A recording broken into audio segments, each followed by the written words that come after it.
muy bien ustedes, la sigla es de MED 542.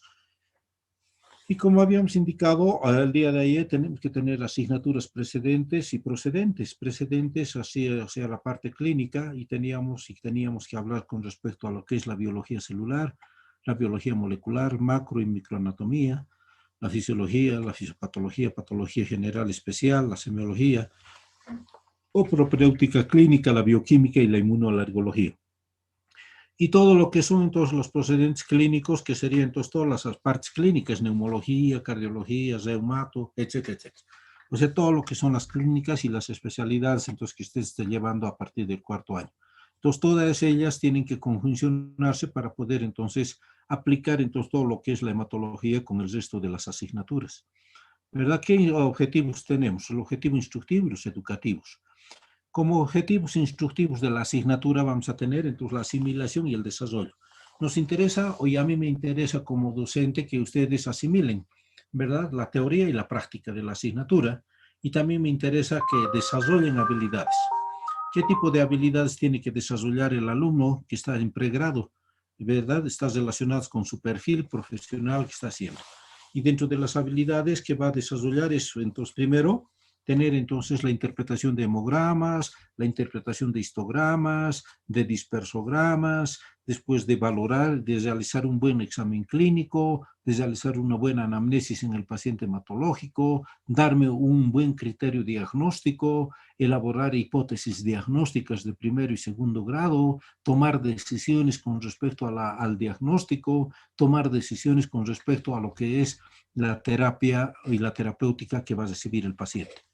Y los objetivos educativos están relacionados con toda la parte teórica que nos estamos brindando, ¿verdad? El carácter educativo, el grado de aprovechamiento, la relación o el proceso docente-enseñanza, si se interpreta bien entonces el tema, si se transmite adecuadamente entonces los conocimientos, si el alumno está captando adecuadamente este tipo de transmisión y de comentarios que se realizan, etc.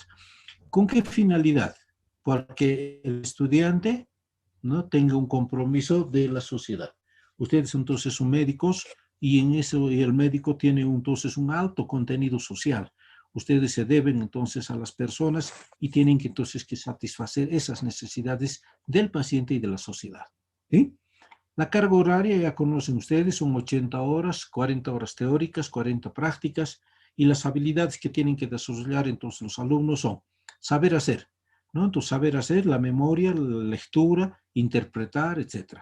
Saber cómo integrar esos conocimientos de todas las asignaturas con la asignatura de hematología y demostrar cómo lo hace y hace, práctica con el paciente, ¿verdad? Entonces, todo lo que habíamos anticipado en los objetivos educativos e instructivos se tienen que aplicar entonces ya cuando estén en relación con el paciente. Hay que describir la importancia de la hematología, conocer e interpretar los mecanismos etiopatogénicos, de todo lo que son las patologías de la asignatura, interpretar, revisar historias clínicas y hemogramas, y la revisión entonces de la bibliografía acorde a la solicitud y de acuerdo entonces al tema que se avance en la asignatura. El temario. El temario, esto es importante para que tomen en cuenta el primer parcial, segundo y tercer parcial. El primer parcial comprende desde la introducción, semiología hematológica, médula ósea, biología de la célula hematopoyética, eritropoiesis, metabolismo eritrocitario, hemoglobínico, férrico y metabolismo del eritrocito. Este es entonces el primer parcial. Segundo parcial está comprometido todo lo que son anemias.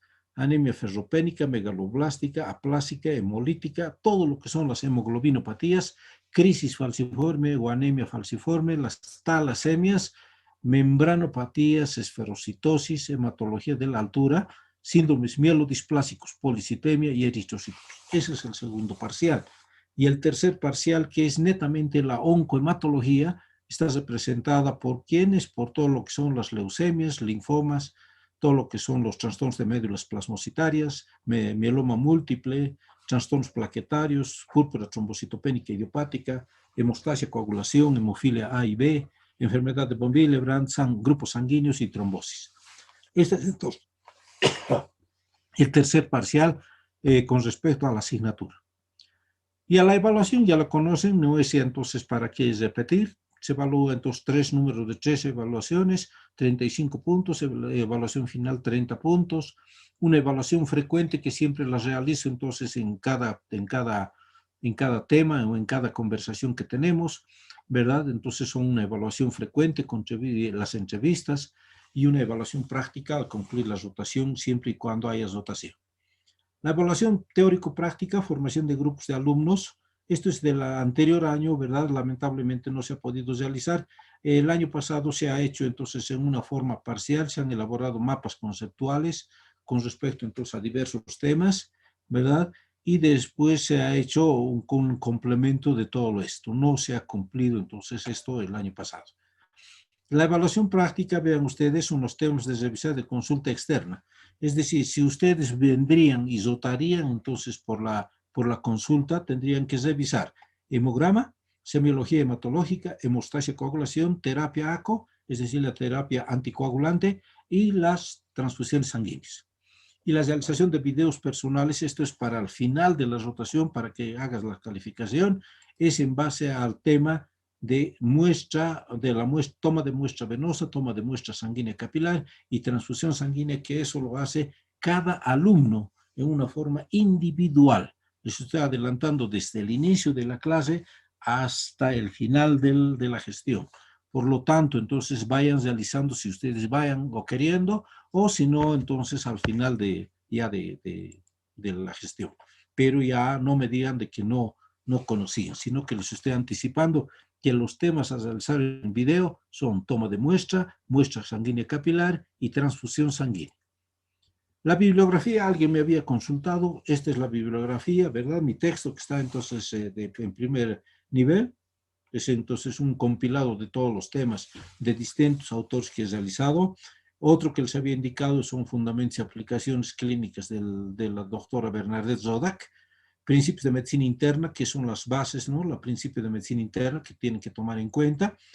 Después cualquier libro de hematología, guías de práctica clínica, hematología, fisiopatología de diagnóstico, hematología de la sangre, ¿verdad? Aquí tenemos otros que son la hematología del doctor Cuellar, hematología clínica de J. Massa, del Atlas, hematología práctica de Darcy Lewis y cualquier otro tipo de bibliografía referente entonces a lo que es la asignatura. ¿Listo? Entonces, esta es la parte general, entonces, con respecto a la asignatura.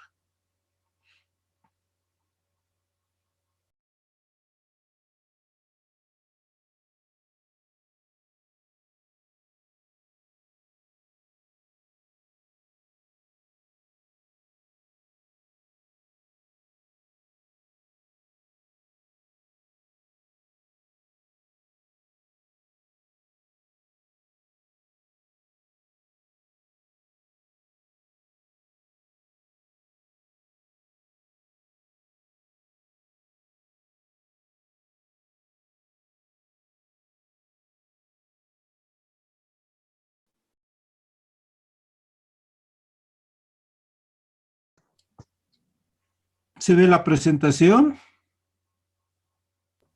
Sí, doctor, se ve. Propiedades, ¿verdad? Entonces, esta es la segunda parte, entonces, del tema de ayer, ¿o verdad? De anteayer. Entonces, vamos a complementar todo lo que habíamos indicado. Son las propiedades físicas, entonces, de la sangre, ¿verdad? Y, y como tejido especializado que habíamos indicado que era la sangre, tenía los 3 componentes, ¿verdad? Un componente sólido, líquido y gaseoso.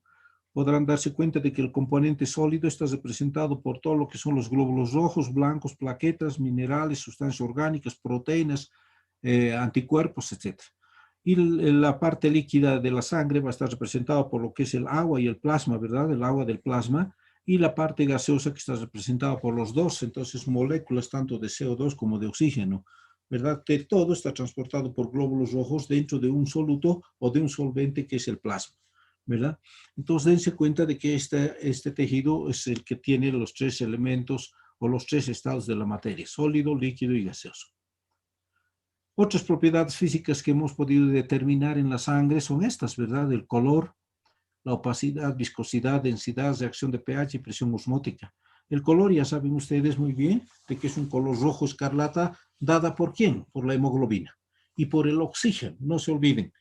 Entonces, cuando esta hemoglobina se ha unido con el oxígeno, viene a formar la oxihemoglobina, que nos da el color rojo rutilante, escarlata.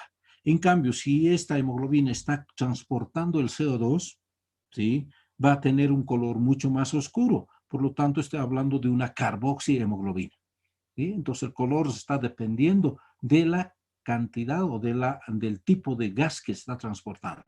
Uno. Y también el color de la sangre va a modificarse dependiendo de la concentración de la hemoglobina. Por eso hablo entonces de una sangre o de una sangre, sí, normocrómica, hipocrómica o hipercrómica. ¿Bien? Entonces va a estar supeditada a la cantidad, a la concentración de la hemoglobina dentro del eritrocito. La opacidad, que es otra de las propiedades físicas que tiene la sangre, es impedir el paso de los rayos de la luz a través entonces del vaso y a través de los eritrocitos por la gran cantidad de glóbulos rojos que se tiene. Entonces de aquí partimos de que la sangre de los eritrocíticos va a ser mucho más opaca debido a la mayor cantidad de glóbulos rojos que se encuentran en el torrente circulatorio. ¿Está bien? La viscosidad está generada entonces por el continuo roce de las células sanguíneas, es decir, de la cantidad de glóbulos rojos que tenemos en el interior de cada vaso. No nos olvidemos de que la cantidad de glóbulos rojos está en la porción central del vaso, pero por el exceso va a desplazar entonces a los leucocitos, ¿sí? Va a desplazar a los leucocitos casi chocando entonces a las paredes y por lo tanto entonces la viscosidad va a ser mucho más marcada, ¿verdad? Y eso genera mayor roce a nivel del endotelio y genera entonces lo que es la hipercoagulabilidad. Hay riesgos de hipercoagulabilidad, ¿por qué? Por lesión de lo que es el endotelio. ¿Vean? Tenemos la viscosidad en el hombre es de 4,7 y en la mujer de 4,4. La densidad, no se olviden de que es el peso específico de la sangre y está supeditada ¿a qué? Al contenido de hemoglobina, de proteínas y de los glóbulos rojos, ¿no? Entonces la densidad está supeditada entonces a estos tres elementos, ya sean los glóbulos rojos, la hemoglobina y la proteína, y en el hombre es de 1059 y en la mujer de 1056. El pH, ya conocen ustedes, es un pH neutro, tiene 740 en las venas por contenido del, ¿verdad? A nivel de arteriolar es de 740 y en las venas está dada por su contenido del CO2 de 736 pH. Y la presión coloidosmótica tiene 310 miliosmolas, que es similar entonces al plasma, supeditada por la concentración entonces de las proteínas, ¿verdad? Es la presión coloidosmótica, osmótica, oncótica o cualquier denominación que se le dé. Pero estamos hablando de la concentración de proteínas. En esta gráfica vamos a poder ver entonces la cantidad entonces, de glóbulos rojos, leucocitos y plaquetas. En la parte superior vemos los elementos formes un 45% y la plasma o el plasma en 55%. Entonces, los elementos formes están representados en 4,8 millones de 5,4 millones de glóbulos rojos. Esta parte celeste viene a representar los leucocitos, que son de 5,000 a 10,000, y la tercera porción de la base o de esta columna, ¿verdad? Vamos a obtener las plaquetas en un porcentaje de 250 hasta 400,000. Entonces, aquí en la parte inferior también están representados entonces los leucocitos, plaquetas y eritrocitos. Dentro de estos leucocitos, estamos viendo entonces un triángulo celeste, tenemos un 60-70% de lo que son los neutrófilos. 60-70 neutrófilos. De 20 a 25 son los linfocitos. De 3 a 8% los monocitos, de 2 a 4% los eosinófilos y de un 0,5 a 1% lo que son los basófilos. ¿Ya? Entonces, si se dan cuenta, entonces de acuerdo aquí a los colores que nos está representando en esta gráfica, es la cantidad entonces de células formes. En esta misma gráfica vamos a poder aprovechar de que estas células se van a dividir, se van a dividir en dos grupos, ¿no? Uno que son los granulocitos y otros que son los agranulocitos. ¿Cuáles serían los granulocitos y cuáles serían los agranulocitos?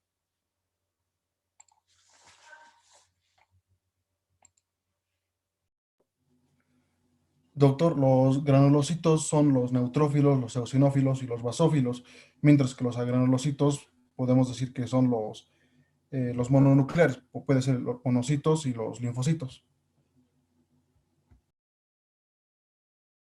Excelente. Creo que entonces estamos con respecto a los linfocitos y los basófilos como agranulocitos, ¿verdad? Y como los neutrófilos, perdón, los linfocitos y los monocitos como agranulocitos y los neutrófilos, eosinófilos y basófilos como granulocitos.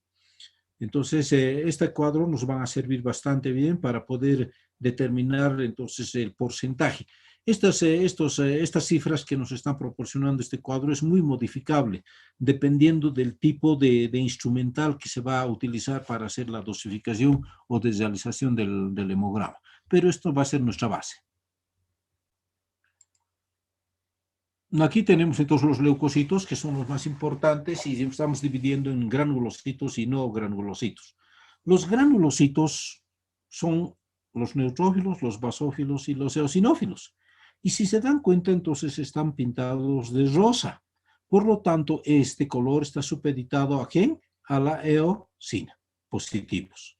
Entonces, los granulocitos eosina positivos son neutrófilos, basófilos y eosinófilos. Los no granulocitos son positivos a la... ¿Qué tinción es esta?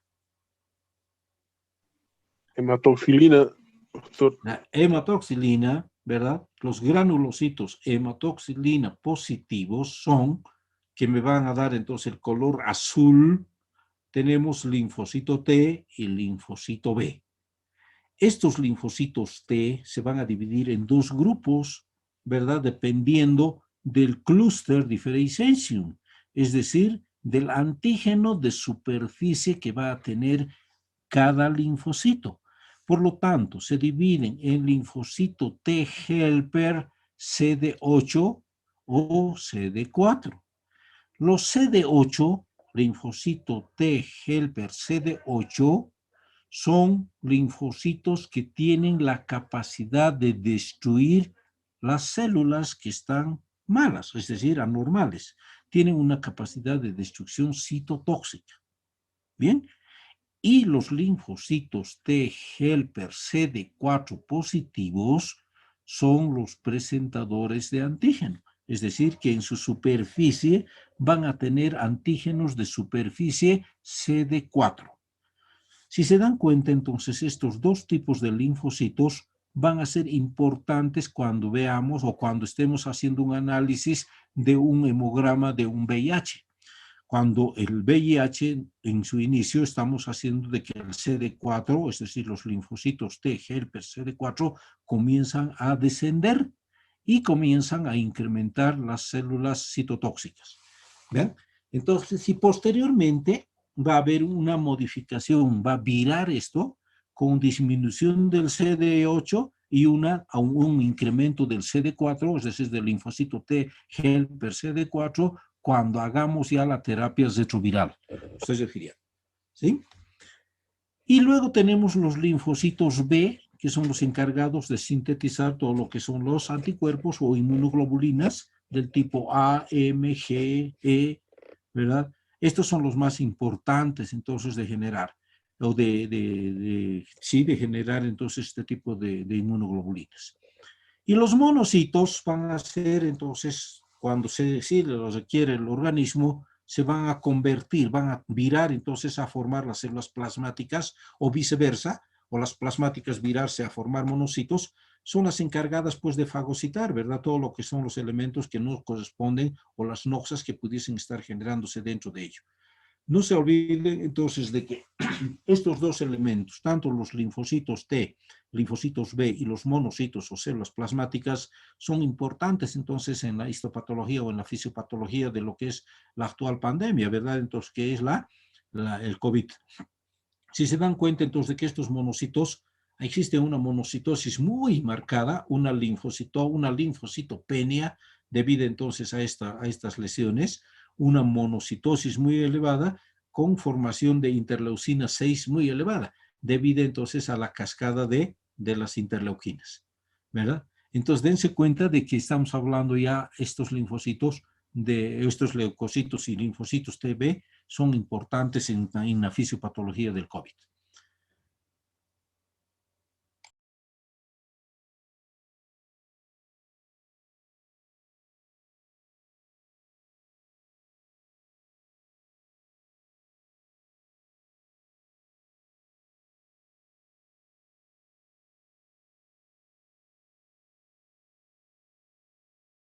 Hola, ¿se ha entendido? ¿Se ha comprendido? Sí, No tienen doctor. dificultad. Diga, adelante.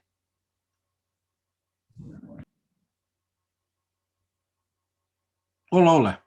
¿Está comprensible todo el tema? Sí, doctor. Ya. No hay ninguna aclaración, ninguna duda con respecto a lo que les he explicado, ¿verdad? No, doctor. Bien, vamos entonces avanzando.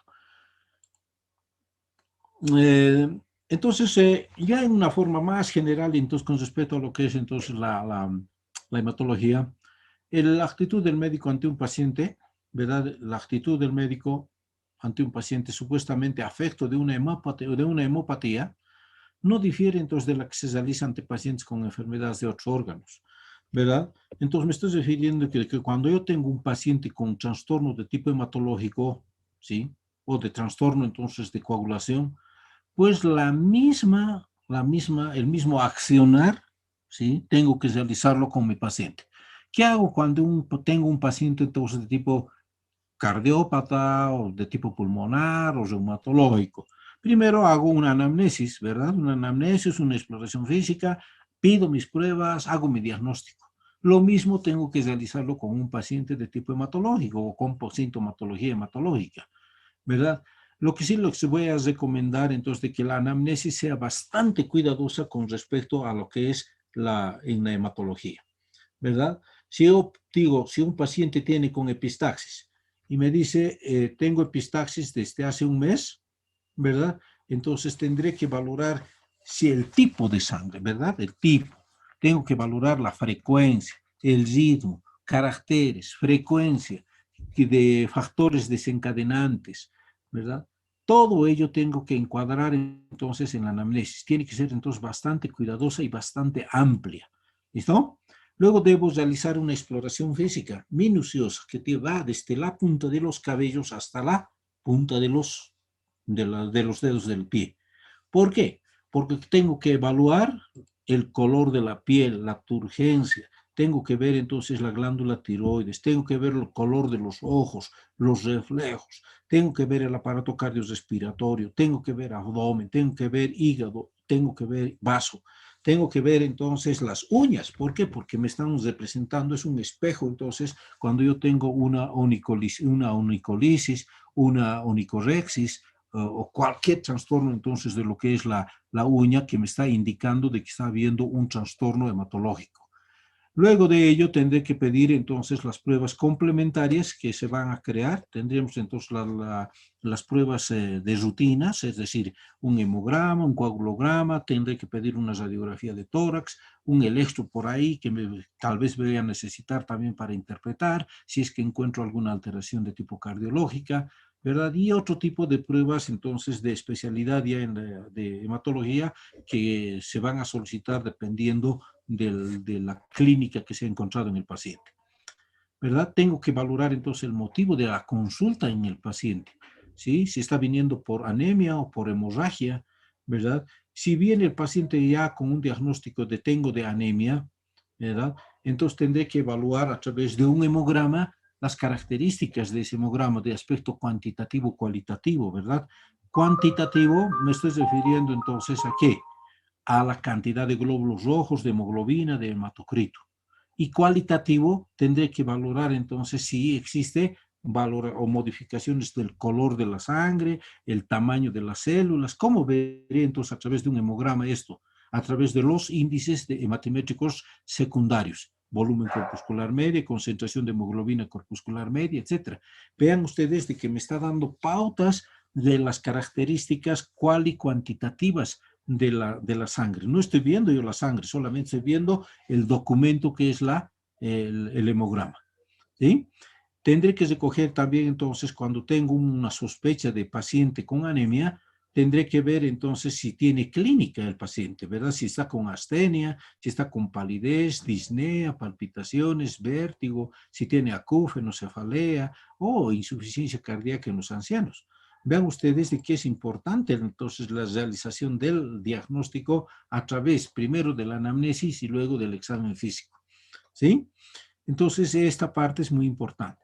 Y con respecto a lo que es la anemia, tendré que evaluar pues dos conceptos, ¿verdad? Uno que es el concepto de tipo, con un concepto fisiológico, ¿verdad? Y un otro concepto que es condicional, ¿no? Entonces, ¿qué significa entonces ello? De que cuando yo hago solamente un diagnóstico de anemia, tomando en cuenta la hemoglobina, el hematocrito y los glóbulos rojos, ¿sí? Eso es para mí una definición de anemia convencional. Convencional. Esta cantidad de glóbulos rojos, de hemoglobina y de hematocrito puede estar modificado, ¿por qué? Por los factores sociodemográficos, ¿sí? En Sucre, en Santa Cruz, en Potosí, se puede modificar entonces esta cantidad. Entonces yo no puedo decir, entonces, este paciente, ¿sí? de Santa Cruz que está viniendo con hemoglobina baja, glóbulos rojos bajos, y llega aquí a Potosí y vemos su hemograma y decimos, este paciente está con anemia. Y el paciente pues está asintomático. ¿Ven? Entonces, por esa razón, entonces, esta definición convencional no es muy usada. Entonces, si revisan libros, pues lo que tenemos que utilizar es la convencional, ¿verdad? Perdón, la definición de tipo fisiológica, ¿no? ¿Y qué se refiere entonces a la definición fisiológica de anemia? Está en relación a los síntomas del paciente, a los requerimientos que tiene el paciente de oxígeno y de saturación de oxígeno, ¿sí? Entonces, dense cuenta, yo cuando estoy hablando de la relación de saturación de oxígeno, me estoy refiriendo a la cantidad de hemoglobina que va a tomar la cantidad X de oxígeno. Y eso es lo que a mí me interesa. Si yo tengo una hemoglobina baja, ¿sí? Y estoy viviendo en Santa Cruz, donde mi saturación de oxígeno es 90%, si yo tengo poca cantidad de glóbulos rojos, voy a tener entonces sintomatología. Estoy con una anemia, ¿sí? Estoy porque mis cantidades de glóbulos rojos están bajas y no están satisfaciendo las necesidades fisiológicas de requerimiento que tiene el organismo, ¿sí? A eso yo me refiero con esos dos tipos de definiciones, la definición convencional y la definición entonces fisiológica. Eso lo vamos a hacer cuando estemos viendo anemia. Y hemorragias tenemos las púrpuras, las petequias y las hematomas y hemartrosis, que son típicas ya de las coagulopatías. Entonces, dos aspectos muy importantes a considerar en la clínica del paciente, la anemia y las hemorragias. Luego tenemos que tomar en cuenta también la fiebre, las adenopatías, alteraciones del hemograma, alteraciones del proteinograma y volumen de sedimentación y las alteraciones de las pruebas de coagulación, ¿no? Entonces no nos olvidemos nunca entonces de tomar la temperatura en un paciente que estamos sospechando de anemia o de leucemia o de linfoma, que generalmente va a ser entonces un incremento entonces de esta fiebre, ¿verdad? Las adenopatías, no se olviden entonces de palpar el cuello, palpar las axilas, palpar las ingles, donde pudiesen encontrar alguna adenopatía y nos den una pauta de lo que es un linfoma Hodgkin, un linfoma no Hodgkin, etc. ¿Sí? O una mononucleosis, etc. Y alteraciones del hemograma, que son aumentos, ya les había indicado, con relación a los aspectos cual y cuantitativos. Alteraciones del proteína. No se olviden entonces de que cuando soliciten ustedes un hemograma, siempre piden ustedes lo que es la dosificación de proteínas y del volumen de sedimentación globular. ¿Por qué? Porque habíamos indicado de que cuando había modificaciones de las proteínas, ¿verdad? Estamos hablando de modificaciones de ¿qué? De las propiedades físicas de la sangre, de la densidad y de la viscosidad. que está supeditada ¿a qué? A la cantidad de glóbulos rojos, la cantidad de proteínas y ¿qué más? ¿De qué más está supeditada la densidad y la viscosidad de la sangre? El número de glóbulos rojos, ¿verdad? Entonces no se olviden entonces siempre pedir un proteinograma y un BCG o un volumen de sedimentación globular. Y las alteraciones de las pruebas de coagulación, pues piden un coagulograma donde pueden pedir entonces todo lo que es el tiempo de protrombina, tiempo de tromboplastina parcialmente activada, el tiempo de coagulación, el tiempo de sangría, el zinc normatizado, y luego tenemos entonces lo que es, y si pudiesen pedir también, no se olviden el perfil hepático, ¿verdad? No nos olvidemos de que se convierte el hígado en un aparato hematopoyético, entonces sí que estuviera generando entonces alteraciones en la formación o está nuevamente recurriendo el hígado a formar glóbulos rojos cuando ha habido un trastorno de la médula ósea como son las mielofibrosis o las mieloptisis.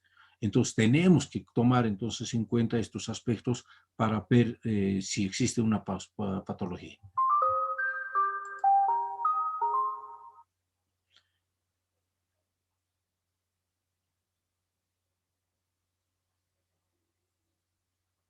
¿Alguna pregunta hasta aquí?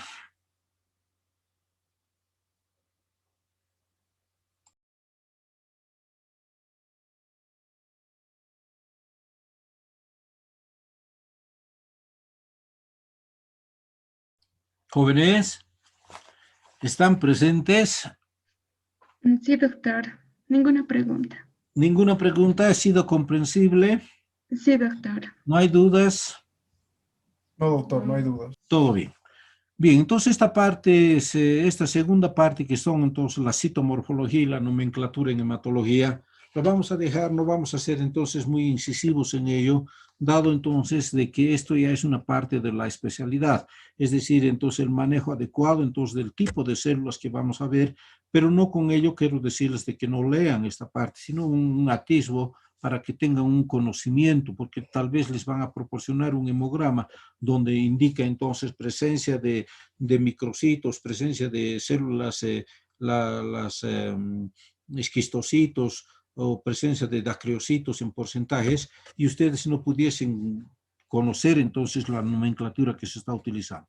Entonces esta parte es entonces solamente de revisión, ¿ya? De revisión, y les voy a presentar un cuadro donde sí verdaderamente les va a ser útil entonces a ustedes cuando interpreten un hemograma, ¿sí? Entonces, dense cuenta, aquí tenemos, vean ustedes, hematíes, pues hombres 5 millones, mujeres 4,5, la forma, ¿verdad? Entonces, de un disco bicóncavo con una cavidad central, un borde, entonces, pues esta parte vamos a repetir cuando estemos hablando exclusivamente de lo que es la patología del glóbulo rojo. Igual el frotis normal, tenemos los tipos de células, vean ustedes, poiquilocitos, anisocitos, anulocitos, esferocitos, etcétera, etcétera. La dismorfología, las poiquilocitosis, los planocitos, anulocitos. Entonces aquí tenemos algunos ejemplos, esferocitos, ovalocitos, etcétera, etcétera. Vean ustedes entonces la multitud entonces de células que se han modificado en su estructura, en su morfología. Luego, cuando yo hablo entonces de la cronemia, del color entonces del hematocrito, estoy refiriéndome a lo que es la hemoglobina, ¿verdad? Y estamos hablando de una normocromía, una hipocromía, una hipercromía, o una anisocromía y una policromatofilia. Entonces, dependiendo entonces del tipo que me va a indicar, y todo esto, ¿cómo voy a valorar? Pues tomando en cuenta los índices hematimétricos, tanto como es el volumen corpuscular medio y la concentración de hemoglobina corpuscular media y la hemoglobina corpuscular media. Esos dos datos me van a dar la cronemia, es decir, el color del hematocrito. Este es el cuadro entonces que les estaba refiriendo, que tienen que memorizarlo, y tenemos los hipercrómicos macrocitos, los normocrómicos macrocitos y los hipocrómicos macrocitos. Aquí hipercrómicos, normocrómicos, hipocrómicos, normocitos. Y tenemos hipercrómicos microcíticos, normocrómicos microcíticos, hipocrómicos no microcíticos. ¿Ven? Entonces, este para mí es un cuadro muy, muy didáctico que pudiese ayudarles a ustedes a interpretar un hemograma en una forma correcta cuando estén entonces evaluando. ¿Ya? Esta concentración de hipercrómicos, normocrómicos, ya saben ustedes de que está en base a los índices hematimétricos secundarios. Concentración de hemoglobina corpuscular media y hemoglobina corpuscular media. ¿Sí? Y si yo les digo el tamaño de las células, ¿qué índices hematimétricos secundarios utilizarían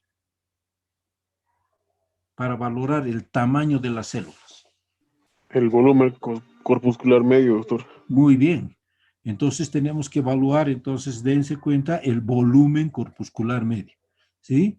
Entonces dense cuenta de que van a hacer en esa relación ustedes de que cuando estén utilizando índices hematimétricos secundarios y con el reporte entonces que les va a dar el hemograma, entonces perfectamente se dan cuenta ustedes, interpretan adecuadamente la patología.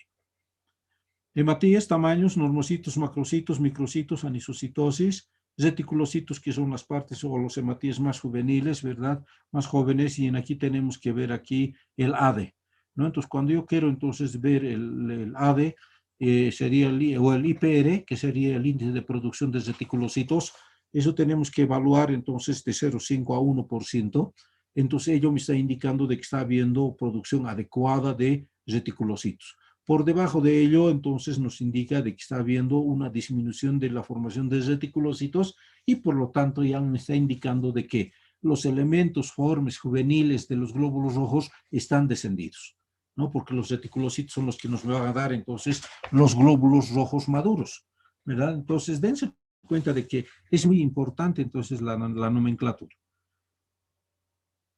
Los siderocitos ya son células o son glóbulos rojos cargados, entonces, de hierro, ¿verdad? Eso no lo vamos a ver, salvo cuando estemos hablando de una siderosis. Tenemos que tomar en cuenta también de que cada glóbulo rojo puede estar cargado o presentar entonces fragmentos de núcleo, ¿verdad? Fragmentos entonces de organelos intracitoplasmáticos. No nos hemos olvidado de que en el proceso de maduración del glóbulo rojo se fragmentan entonces todos, se tiene que eliminar todo lo que son el núcleo y todo lo que son los reticulocitos, todo lo que son los organelos intracitoplasmáticos, ¿verdad? Para tener mayor espacio para poder almacenar entonces lo que son el glóbulo rojo. Entonces, por ello habíamos indicado entonces de que en estos glóbulos rojos pudiesen quedar algunos restos, ¿verdad? De estos organelos que se están eliminando. Y tenemos entonces aquí, pues, los cuerpos de Heinz, ¿verdad? Los cuerpos de Heinz, los cuerpos de Holle-Holle, de Pappenheimer, ¿verdad? Entonces, que son entonces, una guía para indicarnos de que está habiendo restos, ¿no? Entonces, si se pudiesen presentar cuando hay este tipo de restos en distintos tipos de patologías, ¿verdad? Que son el síndrome mielodisplásico, las talasemias, en la anemia sideroblástica, en el alcoholismo, toxicidad por isoniazida, ¿verdad? La síntesis de una alteración en la síntesis de una hemoglobina, ¿verdad? O sea, varias manifestaciones clínicas que están representadas por la presencia de estos cuerpos extraños. Anillos de Cabot, ¿verdad? Y las plaquetas lo propio, ¿no? Entonces no vamos a hacer ya, no nos vamos a detener en esta parte, que es parte, además esto ya han hecho en fisiología, entonces a grandes rasgos, entonces por lo tanto, pues tienen entonces un concepto bastante ya bien formado, bien establecido, entonces con respecto a la parte de la fisiología sanguínea. El hematocrito, qué nos indica el hematocrito, etcétera, ¿verdad? Entonces, dense cuenta de qué es esto, no vamos a repetir. La granulocitosis y todo.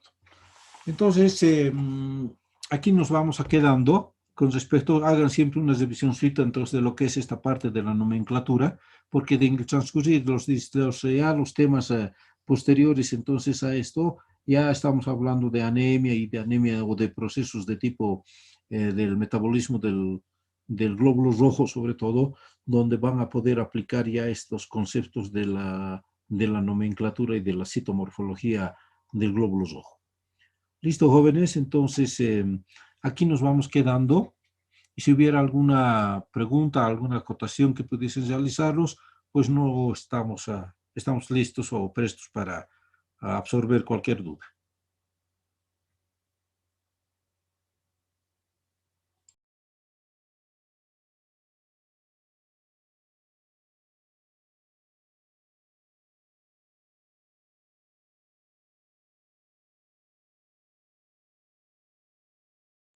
Jóvenes, ¿hay alguna duda? Nada.